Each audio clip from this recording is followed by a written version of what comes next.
With Alex, and we're going to be talking to her about a recent sighting that she had with what we call the furry people out here. Alex, this occurred the 7th? The 4th. The 4th of January, a week ago Sunday. Yes. At about 4:30 in the afternoon? Yes. So can you tell me from the beginning what you were doing? I guess you went out with your dogs, and take it from there. Oh, yeah. Anyways, we have a Polaris, it's like a little electric four-wheeler that I was driving around, and I was running my dog Zor, and he was running all over the place as usual, and I thought he was in front of me, but then all of a sudden all the dogs came running down from the hill, and then whatever was in front of me was still right there behind the really big tall tree. And I was really shocked because I didn't know what it was. It kept moving, and all of a sudden it stopped, and then I kept driving without thinking, and finally the two dogs, one of my sister's dogs and my other dog, they just stopped in front of me, and they made me stop the Polaris, and they sat there, they looked, and they started whimpering, and they just ran off. And then I was looking for Zor, and I couldn't find him, and then all of a sudden I looked further up, and there he was, like 8 feet in front of me with these 3 huge hairy things. How tall was the biggest one, do you think? 12 foot, I Maybe believe. 12 feet. 12 feet or bigger. Yeah, and that would be Rufus. We've got his pictures. What about the the smallest one? The smallest one's a reddish color. He was about how tall? 8 feet. 8 feet. So the smallest one was reddish in color, kind of like the hair found stuck on your shed. Yeah, the hair. And then there was one that was intermediate in color. Yeah, it was like a darkish color. It was sort of like the same color as like a 10-foot one, and then the 12-foot or larger one was much darker. Yeah, it was a lot more darker than that one. What did their face look like? I wouldn't say it looks like a gorilla, but it has some human features to it. What features would you call human? There's part of their nose is like kind of like it's squished up like a gorilla, but it has some type of structure to it. Okay, so it still sticks out, but is it broad or narrow? It's narrow. It's fairly narrow? Yes. Okay. What about their eyes? Were they close together, far apart? It varied. Like the youngest one, eyes were close together. The biggest one was a little bit further apart than usual. Okay.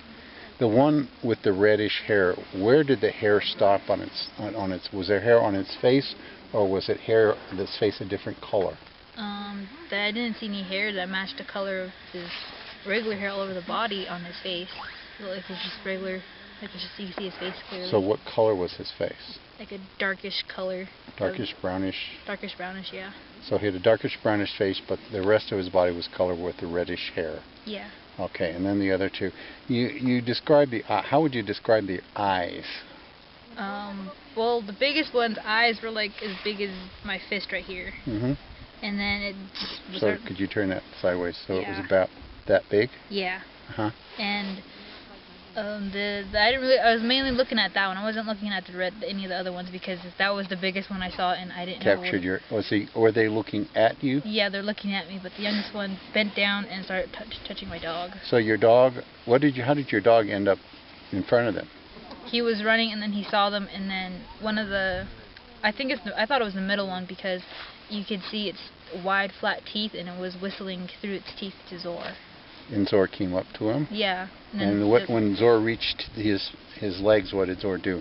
Zor just started rubbing against his leg. Yeah, and then he went down like this and started scratching his ear.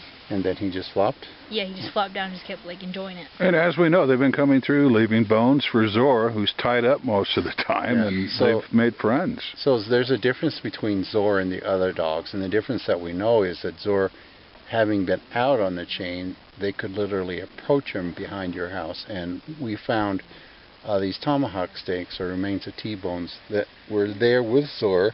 We know he didn't untie himself and go dumpster diving, so something brought the T-bone and left it for him? Yeah.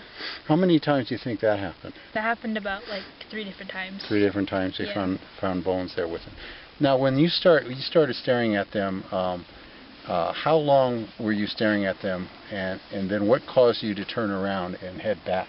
I stared at them for like about 2 minutes at the most, and then my hands were starting to turn white. I was really squinching the steering wheel of the Polaris because they're a lot more bigger than me, obviously, and I didn't know what to do, and I just stood there like kind of shocked, just staring at them because they were 8 feet in front of me, and I was just blinking my eyes like I was shocked. Yeah.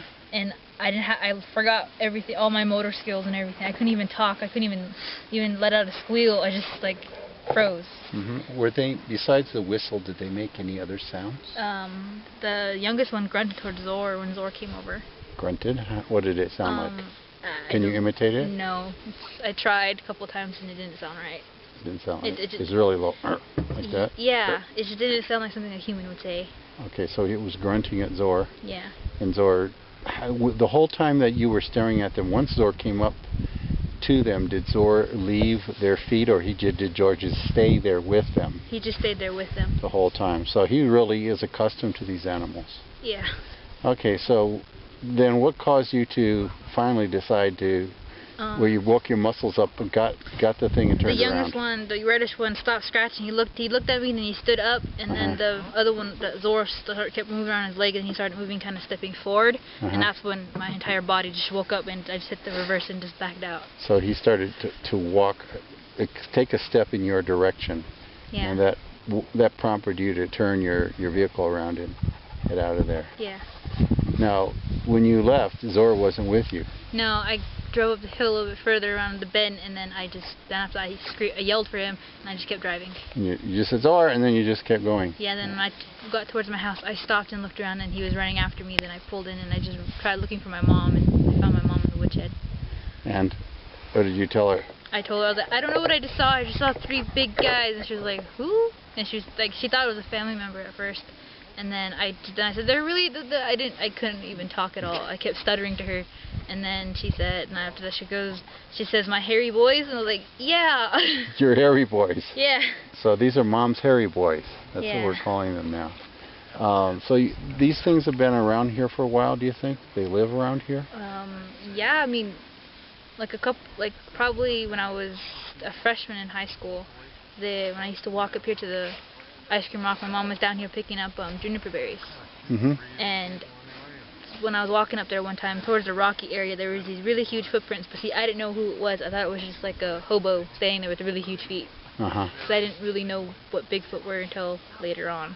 Okay, so you saw their footprints when you were younger. But it was just one set of tracks. They didn't have like a lot. It was just one set of tracks. Now, your brother told you that he saw these.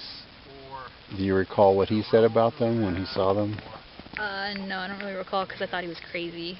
He's not crazy anymore, is he? Yeah, he's not crazy anymore. Okay. Poor George and Junebug. So you wouldn't. You're what we would call a believer now because you actually saw them in person, 8 feet away, scratching your dog.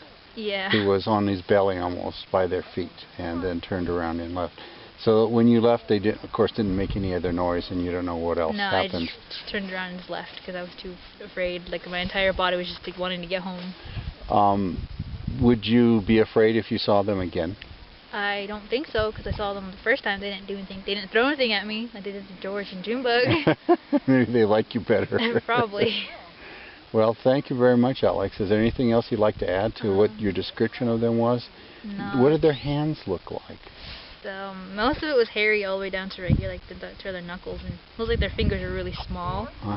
But when they went down like this, you could obviously see they had longer fingers. They had longer fingers. So they had a lot of fur that went way down towards their fingertips. There's a lot of hair here covering. Yeah. And the hair was the same color as the rest of them? Yeah.